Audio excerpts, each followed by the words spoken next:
Hello guys, स्वागत है मेरे चैनल डैशिंग एक्सप्लेन पे। तो दोस्तों, आज हम एक डोंगवा सीरीज एक्सप्लेन करने जा रहे हैं, जिसमें हमारा मेन कैरेक्टर अपने फियांसे की कमीनीपन के शिकार होके वो एक थंडर ट्रिब्यूलेशन के थंडर एग्जाम में मारा जाता है और उसका आँख खुलता है अपने ही बॉडी में थंडर ट्रिब्यूलेशन एग्जाम के कुछ साल पहले, जहाँ पे हम यही देखेंगे कि कैसे वो अपना रिवेंज लेने के बाद किस तरह से कितना ज्यादा पावरफुल कल्टीवेटर बनता है, यही देखने वाले हैं हम इस सीरीज में। तो दोस्तों, चलो सब कुछ छोड़ के बिना बकवास के आगे बढ़ते हैं हमारे स्टोरी लाइन की तरफ। तो दोस्तों, हमारे इस एपिसोड की शुरुआत होता है और हम एक लड़के को देख पाते हैं जो कि थंडर ट्रिब्यूलेशन एग्जाम देने के लिए वेट कर रहा होता है। तो तभी ट्रिब्यूलेशन एग्जाम भी स्टार्ट हो जाता है, लेकिन हम देखते हैं थंडर ट्रिब्यूलेशन के पावर ज्यादा होने के वजह से वो लड़का एग्जाम में पास होने के बजाय बहुत ही ज्यादा घायल होकर नीचे गिर जाता है। तो ये देखने के साथ ही उसके फियांसे के साथ साथ साइड पे खड़े हुए एक लड़का हंसते हुए उसका मजाक उड़ाने लगता है और उसका फियांसे तो उसके पास आके उसे जोर से लात मारते हुए कहता है, साले यूजलेस के बच्चे, कचरे कहीं के, तू हमेशा कचरा ही रहेगा। तो ये देखने के साथ ही उस लड़के के कुछ दोस्त उसे बचाने के लिए आगे आने लगता है, लेकिन पहले वाले कमीने लड़का उसके दोस्त पे अटैक करके उन्हें दूर फेंक देता है। तो वो लड़का अपने फियांसे से कहता है, पर क्यों किंग, तुमने ऐसा मेरे साथ क्यों किया? तो वो लड़की कहती है, तेरी हिम्मत कैसे हो गई तेरी उस गंदी मुंह से मेरी नाम लेने की? तो पहले वाले कमीना लड़का हंसते हुए कहता है, यांग किंग, तुम अपने शेंगवान सेक्ट के पावर यूज करके मिस किंग से शादी करना चाहते हो, लेकिन लगता नहीं कि तुम अब इस हालत में हो कि ढंग से खड़े भी हो पाओ। तो शादी करके तुम क्या ही करोगे? उसके ऐसा हालत देख के साइड पे खड़ी हुई एक लड़का दूसरे लड़के से कहता है, अरे नहीं यार, ये यांग किंग कितना अच्छा लड़का था, लेकिन क्या पता अच्छे लोगों के साथ ही ऐसा क्यों होता है। मेरे हिसाब से वो लड़का ऐसा डिजर्व नहीं करता, लेकिन जो भी हो, क्या ही हो सकता है अब। तो इसके बाद वो लड़का जो हमारे इस सीरीज के मेन कैरेक्टर होता है, वो थोड़ा थोड़ा करके खड़े होके कहता है, किंग, मैं तुम्हारे ऊपर इतना बिलीव किया और तुमने मेरे साथ ऐसा क्यों किया? ओ साला कमीना यांग झोंग, उस साल के वजह से ही आज मेरे साथ ऐसा हालत हुआ। ना मुझे वो तेरी जैसी कमीने के साथ शादी करने के लिए बोलता, ना मेरा हाल आज ऐसा होता। तो उसके मुँह से युआन झोंग के नाम सुन के वो लड़की कहती है, तो क्या हुआ, अब तो तेरे सारे के सारे मेरिडियन पूरी तरह से डैमेज हो चुका है, तो कैसे तू अब मेरे साथ शादी कर सकता है? इससे अच्छा तो तू अब मर ही जा, ना रहेगा बांस ना बचेगा बांसुरी। तो हमारा मेन कैरेक्टर कहता है, लेकिन तुम्हारे पेट में पलने वाला बच्चा तो मेरा है ना, तो फिर तुम ऐसा क्यों कर रहे हो? तो वो लड़की कहती है, तुमने सोच भी कैसे लिया कि मेरे पेट में पलने वाले बच्चे तुम्हारा है, क्योंकि तुम और मैं तो कभी भी एक साथ सोई भी नहीं थी। तो ये बच्चा तुम्हारा कैसे हो सकता है? ये बच्चा तुम्हारा नहीं बल्कि मेरे बाबू फैन के हैं। क्यों, सही कहा ना मैंने, मेरी सोना मेरी बाबू। जो सुनते ही हमारा मेन कैरेक्टर के तो पैरों तले जमीन ही खिसक जाता है। तो वो कमीना लड़का आगे आते हुए कहता है, मैं और किंग बहुत पहले से ही रिलेशनशिप में हैं, मतलब बहुत पहले से ही एक साथ है। मुझे तो तुम्हें शुक्रिया कहना चाहिए मेरे और किंग के बच्चे को प्रोटेक्ट करने के लिए। तो हमारा मेन कैरेक्टर ये सुनते ही उसे एक झटका सा लगता है, जिस वजह से वो बहुत ही ज्यादा ब्लड के वोमिटिंग करने लग गया था और कहता है, क्या नहीं, लेकिन ये कैसे संभव हो सकता है? तो फिर से वो कमीनी लड़की कहती है, हाँ ये सच ही है, मेरे पेट में पलने वाले बच्चा तुम्हारा नहीं बल्कि मेरी बाबू फैन के हैं। तो इस पर हमारा मेन कैरेक्टर कहता है, क्यों तुमने मेरे साथ ऐसा किया? क्यों तुमने मेरी लाइफ बर्बाद करके रख दी है? तो ऐसे उन दोनों में थोड़ी देर बहस होने लगा। तो कुछ देर बाद वो कमीना लड़का उस कमीनी लड़के के पास आके उसे बड़े प्यार से कहता है, चलो अब जाके हमारे फैमिली फाइनली एक खुशहाल जिंदगी बिताएंगे। तो ये सब सुनने के बाद और देखने के बाद हमारा मेन कैरेक्टर बहुत ही जोर जोर से हंसते हुए कहता है, हे गॉड, तुमने मेरे तकदीर के साथ ऐसा क्यों किया? तुमने तो मेरे जीवन एक जोक में बदल कर रख दिया। क्यों किया तुमने मेरे साथ ऐसा? और इसी के साथ ही उसका आंखें बंद हो जाता है और वो मर जाता है। तो इसके बाद सीन शिफ्ट होता है एक मेंशन के अंदर। जब हमारा मेन कैरेक्टर पढ़ाई करता था, उस उम्र में उसका आँख खुलता है और वो अपने ही बॉडी में रिबॉन लिया है और उसके सामने हम उसी लड़की को देख पाते हैं जो कि बहुत ही एटीट्यूड में उसे कह रही होती है, यांग किंग यू, मैंने तुम्हें कितनी बार बोला है ये पिल्स मुझे पसंद नहीं है, मुझे मेरी टाइप के पिल्स ला के दो और अभी के अभी मुझे चाहिए। क्या तुम सुन भी रहे हो कि नहीं? तो ये देखने के बाद हमारे मेन कैरेक्टर किंग यू को समझ आ जाता है कि फिर से वो अपने ही बॉडी में रिबॉर्न ले चुका है। तो वो एहसास करके मन ही मन कहता है, लगता है कि गॉड ने मेरी हालत समझ के मुझे एक चांस दिया है जिंदगी सुधारने की। तो उस कमीनी लड़की के पीछे खड़ी हुई कुछ साइड कैरेक्टर हमारे मेन कैरेक्टर किंग यू से कहता है, यांग किंग यू, तुम्हें इतनी सुंदर लड़की मिली है और तुम उसके सिर्फ एक ख्वाहिशें ही पूरी कर नहीं सकते हो। उसने तो सिर्फ तुमसे कुछ अच्छा पिल्स और एक मैजिकल मिरर ही मांगा है, तो फिर तुम इतना कंजूसी क्यों कर रहे हो? ये बोल के वो सभी लोग हंसने लग गया था। तो वो लड़की भी उसे कहती है, किंग यू, तुम मुझसे प्यार करते हो और इतनी मामूली सी चीजें भी नहीं ले सकते हो। तो इस पर हमारा मेन कैरेक्टर कहता है, हाँ लेकिन एक पिल भी तो मैं ही ला के दिया था ना। तो वो लड़की कहती है, तुम्हारे कहने के मतलब क्या है? तुम मुझसे ऐसा क्यों बात कर रहे हो? तो किंग यू कहता है, मैं जब ये मिड ग्रेड के पिल लाया था तब मैं सोचा था कि तुम्हें ये पिल बहुत ही ज्यादा पसंद आएगा, लेकिन अब जबकि तुम्हें ये पिल्स नहीं चाहिए तो फिर छोड़ दो। तो किंग यू मन ही मन सोचता है, मेरे पिछले लाइफ में मुझे कुछ गलत पिल्स की वजह से मेरे फाउंडेशन अनस्टेबल रह गया था। तब मैंने जो जो गलती की थी इस बार मैं वो गलती दोबारा नहीं दोहराऊंगा। तो तभी वो लड़की कहती है, क्या तुम्हें मालूम भी है ना कि तुम क्या कह रहे हो? तुम्हारी हिम्मत कैसे हो गई मुझसे इतना रूडली बिहेव करने की? तो किंग यू कहता है, मैं तुम्हें कुछ भी नहीं दूंगा, मतलब ब्रेकअप। अब से तुम अपने रास्ते और मैं अपने रास्ते। जो सुन के तो वो सभी के सभी बहुत ही हैरान हो चुका था। तो हमारा मेन कैरेक्टर किंग यू वहाँ से जाते हुए कहता है, तो तुम अब से मुझसे मिलने की कोशिश भी मत करना। तो वो मेंशन के बाहर आने के बाद बहुत ही उदासी मन ही मन कहने लगता है, प्रीवियस लाइफ में मैं सिर्फ वो कमीनी लड़की किंग किंग के सारे ख्वाहिशें पूरे करने में मैं अपना सारा पैसा खत्म कर दिया था, लेकिन इस पर ऐसा नहीं होगा। अभी तक मेरे पास बहुत सारे पैसे हैं, मुझे पहले अपने फाउंडेशन ठीक करना होगा। ये कहने के बाद किंग यू वहाँ से जाने लगता है, लेकिन तभी बारिश भी गिरना स्टार्ट हो जाता है। जो देख के वो सोच ही रहा था कि इस समय पे अचानक बारिश क्यों हो रहा है। तो तभी कोई आके उसे एक छतरी देता है। तो वो आदमी और कोई नहीं बल्कि उसका अपना सोल्जर होता है, और वो सोल्जर किंग यू को ग्रीट करते हुए कहता है, यंग मास्टर, मुझे माफ कर देना थोड़ी देर से आने के लिए। तो उस सोल्जर को देख के किंग यू मन ही मन कहता है, मेरे पहले वाले लाइफ में इस टाइम में इस सोल्जर के साथ लू जियो भी मुझे देखने के लिए आए थे,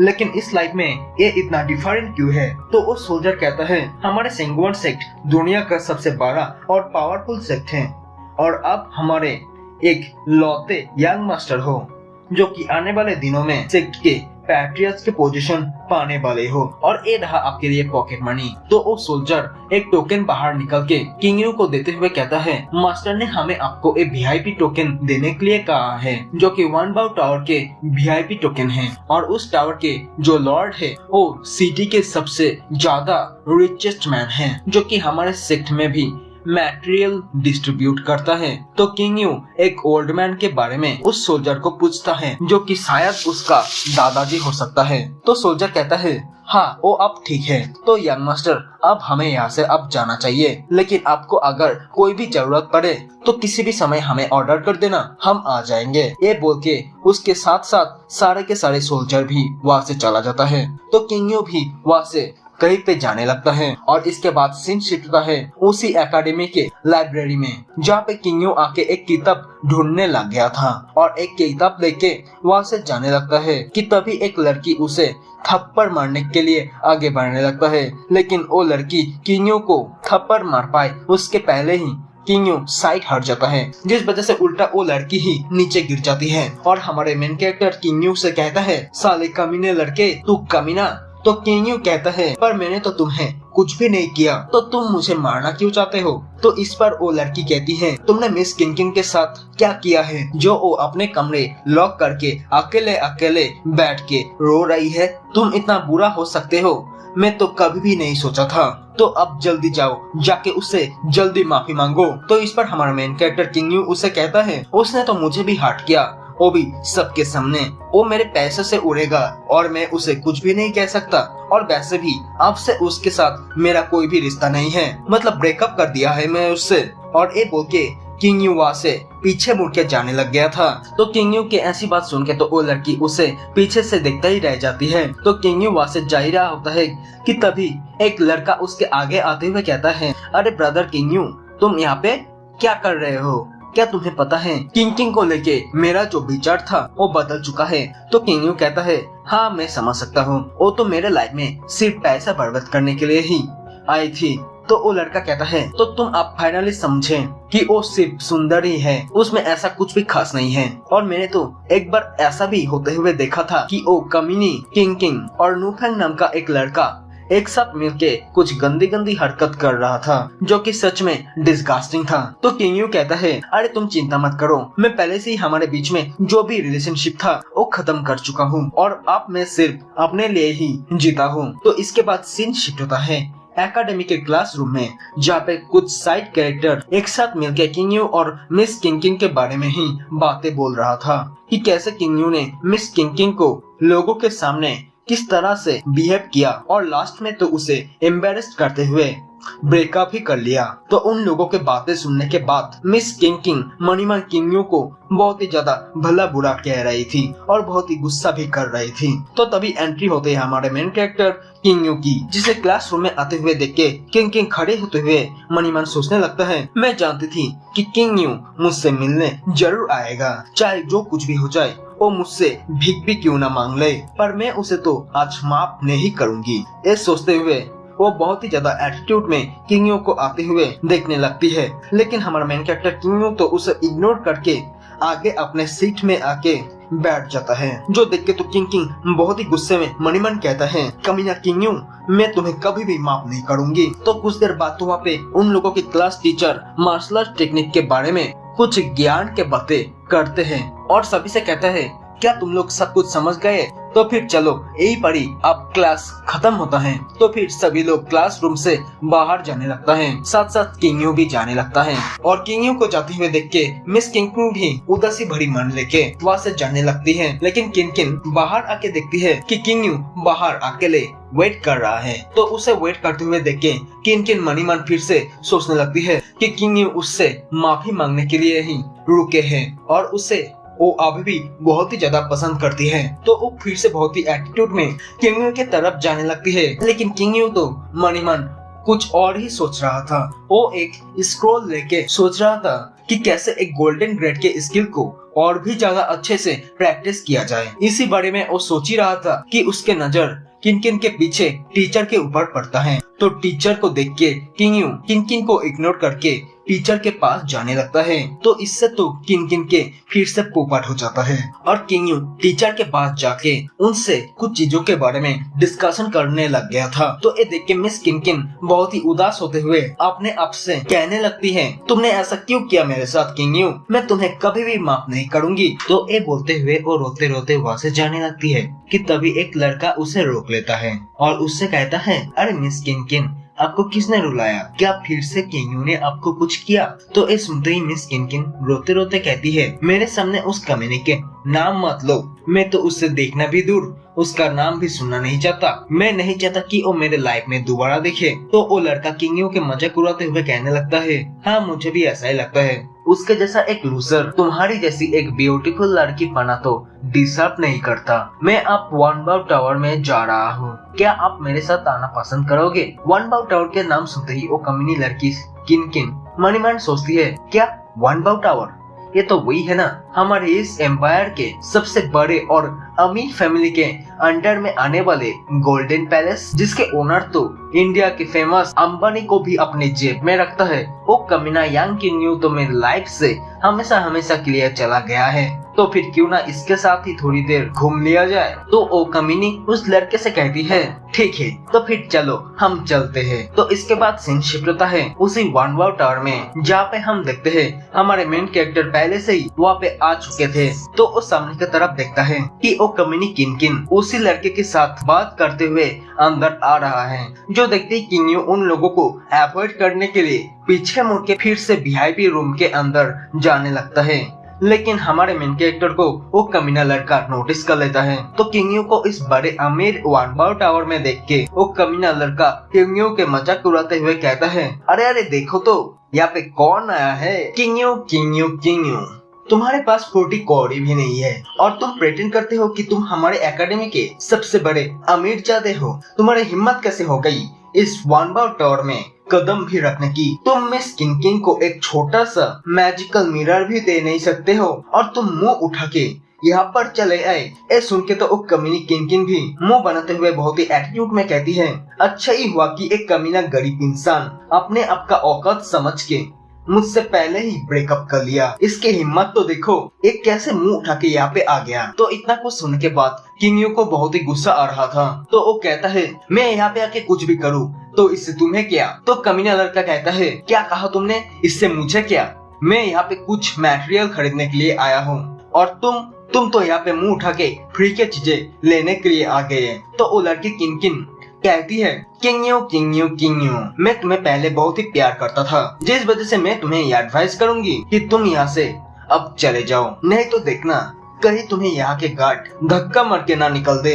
ये बोल के वो दोनों किंगयू के ऊपर हंसने लग गया था। तो किंगयू गुस्से में गार्ड के तरफ देखते हुए कहता है, मैंने तो सोचा था वानबाओ टावर के फैसिलिटी बहुत ही अच्छा होगा, लेकिन यहाँ पे तो कई के जंगली जानवरों को भी अंदर आने का परमिशन मिलता है। तो किंगयू की बात सुनते ही वो कमीना लड़का बहुत ही गुस्से में कहता है, तेरी हिम्मत कैसे हुई मुझे भला बुरा कहने की, और तुम मुझे घूर घूर के क्या देख रहे हो। क्या तुम मुझे जानते नहीं मैं कौन हूँ, मेरे फादर कौन है। मेरे फादर यहाँ के मतलब इस टावर के मैनेजर है। तो जाओ जल्दी जाओ और उस कमीने लड़के को यहाँ से लात मार के निकाल दो। तो इस सुनते ही वो गार्ड बहुत ही घबरा सा जाता है और उससे कहता है, हाँ जी ठीक है मास्टर।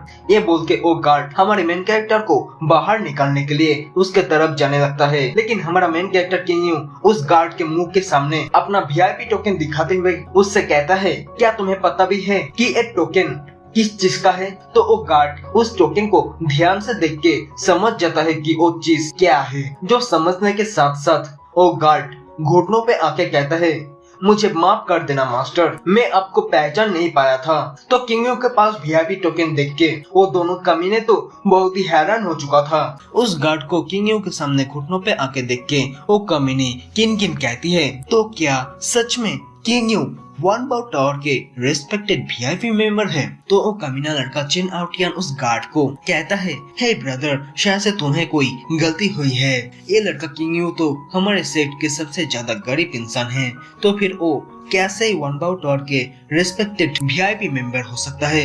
ये तो दरअसल इम्पॉसिबल है ना। तो वो गार्ड खड़े होते हुए कहता है, ये ब्लैक गोल्ड कार्ड सिर्फ वानबाओ टावर के वीआईपी मेंबरों को ही दिया जाता है।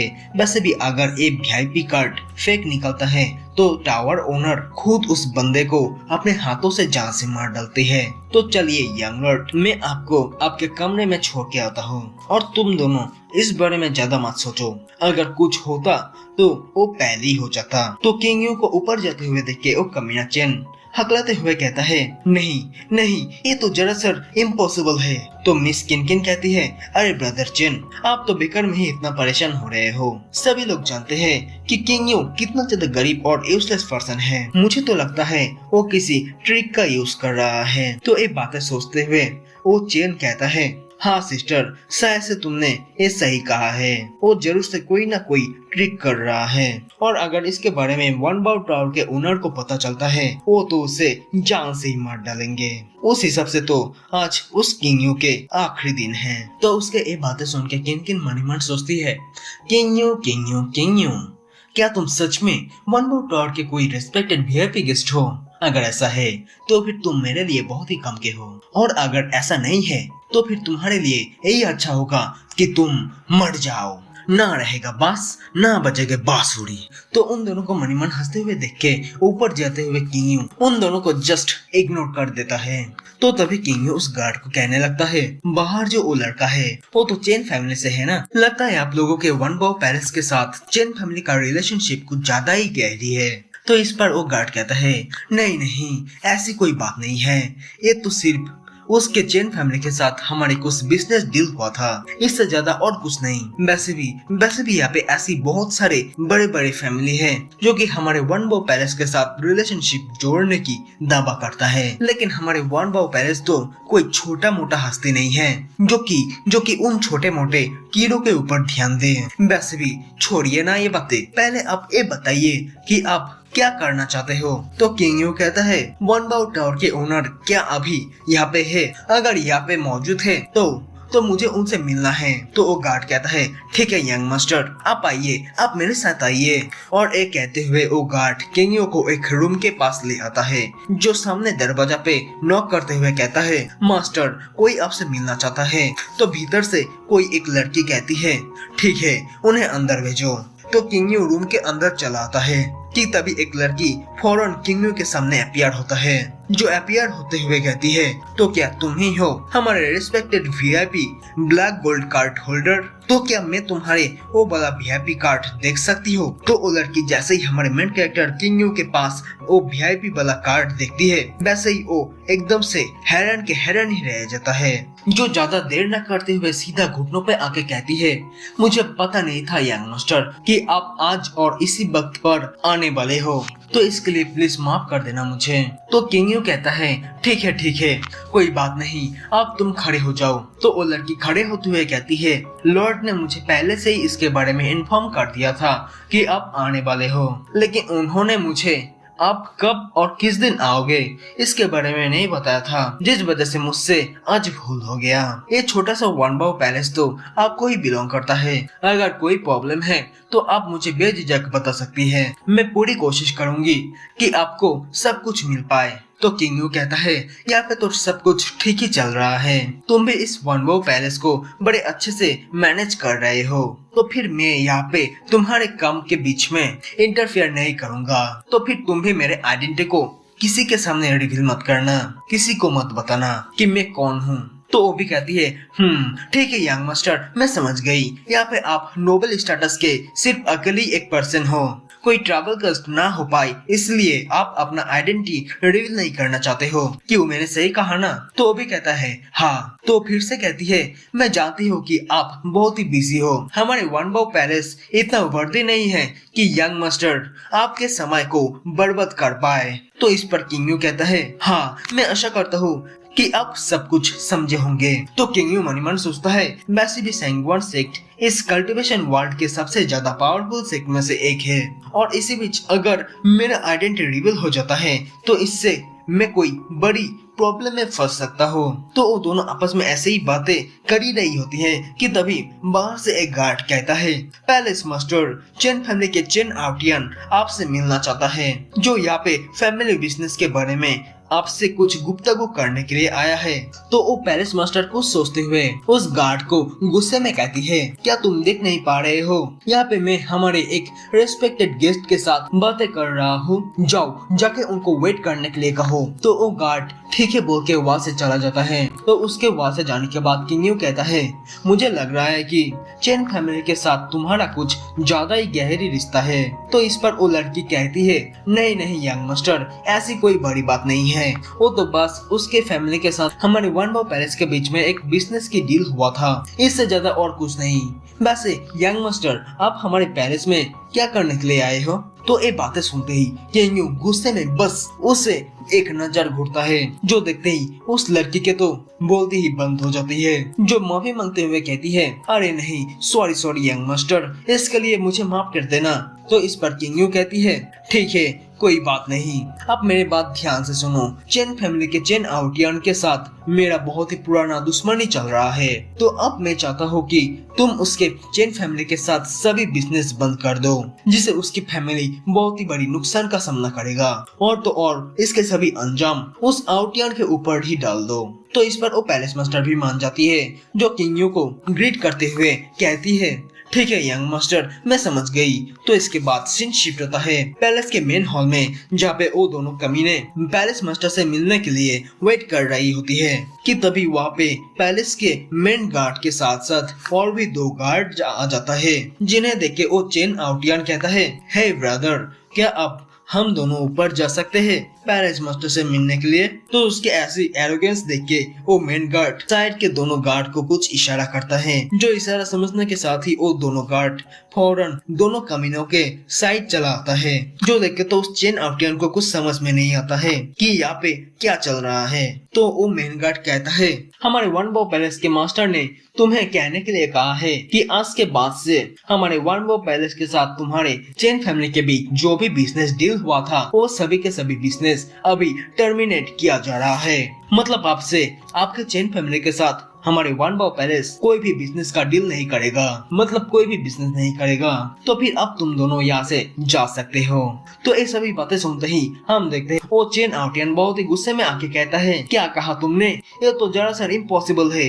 जल्द से मुझे अपने लैंडलॉर्ड यानी कि पैलेस मास्टर से मिलवाओ। मुझे उनसे जल्द मिलना है। मैं उससे खुद पर्सनली मिलके इसके बारे में एक्सप्लेन चाहता हूँ कि क्यों वो ऐसा कर रहा है। तो इस पर वो मैन गार्ड कहता है, तुम लोगों के इतनी औकात नहीं है कि हमारे वन वो पैलेस के मास्टर से एक्सप्लेन मांग सको। तुम लोगों के ऐसी ईगो और गुस्से के वजह से ही हमारे पैलेस मास्टर तुम्हारे चेन फैमिली के साथ कोई भी बिजनेस डील नहीं करना चाहती है। क्या कोई शक? तो इतने सारे बातें सुनने के बाद भी वो कमीना चेन आउटियन हार नहीं मानता, बल्कि वो तो उस गार्ड के ऊपर ही चिल्लाना स्टार्ट कर देता है, जो गुस्से में चिल्लाते हुए कहता है, तुम लोगों की हिम्मत कैसे हो गई छोटे मोटे गार्ड होकर भी मुझ जैसे यंग मास्टरों से इतना ज्यादा रूडली बात करने की। मैं चेन फैमिली के फ्यूचर में होने वाले फैट रियाज हूँ। तुम लोग बिलीव करो या फिर ना करो, आज के इस चीज के लिए मैं तुम सबके सबको एक दिन जरूर से पनिश करूंगा। जो सुनते ही साइड से एक गार्ड लात मार के उसे नीचे गिरा देता है। तो मेन गार्ड उसके बातें सुन के